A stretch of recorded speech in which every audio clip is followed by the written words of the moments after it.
What is going on, West family? Before we can even get into normal videos or normal vlogs, I feel like I have been blessed enough to have a platform and have a voice to speak on the matters that have been transpiring these past couple of days regarding George Floyd, Ahmaud Arbery, Breonna Taylor, and every single individual in the past that has fallen victim to police brutality and racism.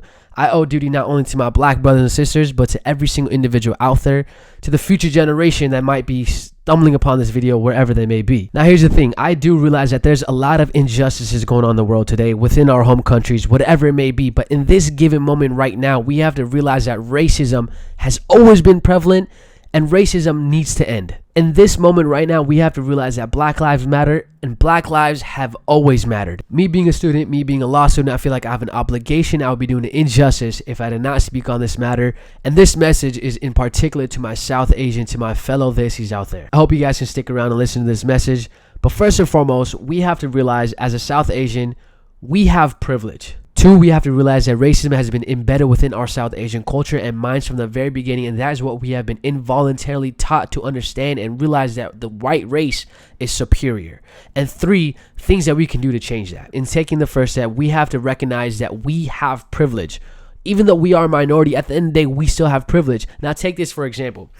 When you see a black individual walking on the street, sometimes you'll hear our parents say, sometimes you'll hear uncles and aunties say, they will automatically assume that this neighborhood is unsafe.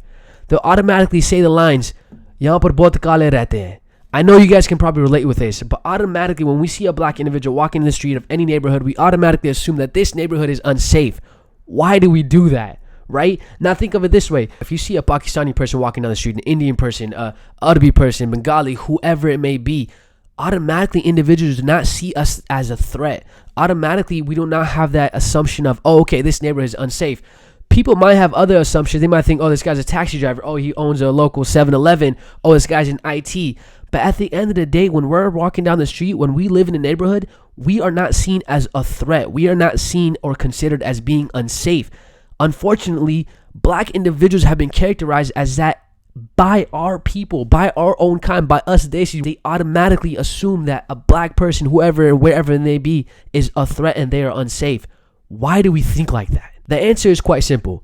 Racism has been embedded within our culture from the very beginning of times. We can blame it on colonialism. We can blame it on imperialism. When the white was a superior race, controlled our ancestors, we can blame it on that. But at the end of the day, it is very prevalent and it's very real. We always deem the fairer skin, the lighter skin, we always deem that as beautiful. We always deem that as superior. We always deem that as safe. Take the media industry, for example. Take Bollywood. Take the Pakistani dramas. Take whatever you want to say. Models.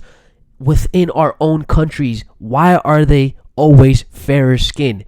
Why do we have products, Fair and Lovely? Why do we have products that try to make your skin more fairer and lighter? Why is it that when we want to insult someone, we say, oh, you're Kali, oh, you're Kala. We say you are dark, you're this, you're that, as an insult. Think about, just think about that for a second. That involuntarily, our culture has taught us that the white race is superior and racism is screaming within our culture, and it is up to us, it is up to our generation to go ahead and change that. Like I said, we can't blame our parents. They have been taught that whether they realize it or not involuntarily, our culture is racist, and that is what they've been taught from the beginning of times. It is up to our generation. It is up to individuals like you and me, for our future generations, to eradicate this sort of thinking, to eradicate this kind of thought, and to understand that there is no race or skin color that is superior. We must understand and start teaching our kids that when you see a black individual walking down the street, we can't automatically assume that this neighborhood is unsafe. We have to get rid of this thinking, especially as a community, as a Desi community, as a South Asian community. We have to come together.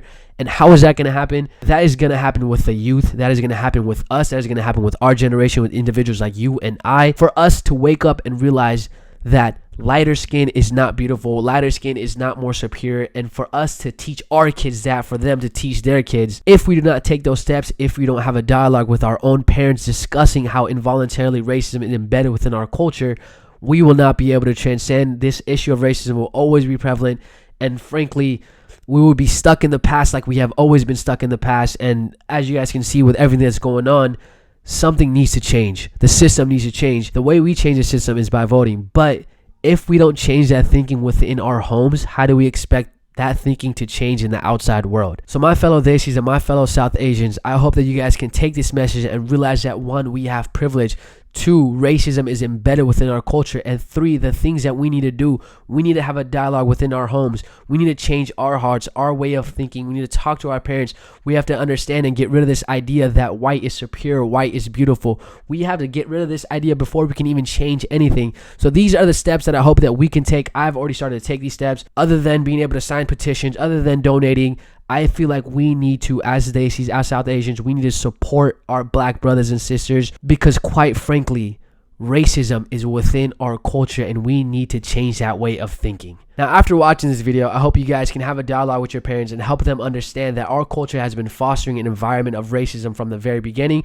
They are not to blame, because that is what they have been ingrained and taught from the very start, and that is what their kids are going to be taught if we do not change that now. So for the sake of our generation, for our future generation and their kids, for the sake of our black brothers and sisters, let's stop and get rid of this idea of racism that our culture has been prospering from the very beginning. Please forgive me if I've said anything wrong. I understand there's a lot of individuals out there that probably do not agree with me, but this was something that I have been battling with for these past couple of days, something that I have been taking in and having dialogues with my peers, my parents, and I felt like I have a duty and obligation, especially as a student, to go ahead and share this within my platform with whoever many people that might watch this. We are living in crazy times. I pray for everybody's safety, for those that are out in the streets protesting. I pray for everybody's love and prosperity to each and every single one of you. I hope and I pray that beginning today, we can start to change this way of thinking. We can start to talk to our parents about this. We can go ahead and have a better future for our future generation and for their children, for a better life for not just ourselves, but for our black community, for our black brothers and sisters, and we owe it to them. At the end of the day, if we have a problem with someone's skin color, we have a problem with the creator, and that is something that I take to heart. I will go ahead and speak on this matter. I have been speaking about this matter on my social media platforms. If you guys want to follow me on there, I will continue to go ahead and do so. But I feel like I had to share what I have been bottling up inside for these past couple of days. Before I can get into anything else, before I can start posting anything else, these are my thoughts. These are my statements. And I really hope that we can pray for a better future. As always, much love. Stay blessed. And always, always, always stay beautiful, y'all.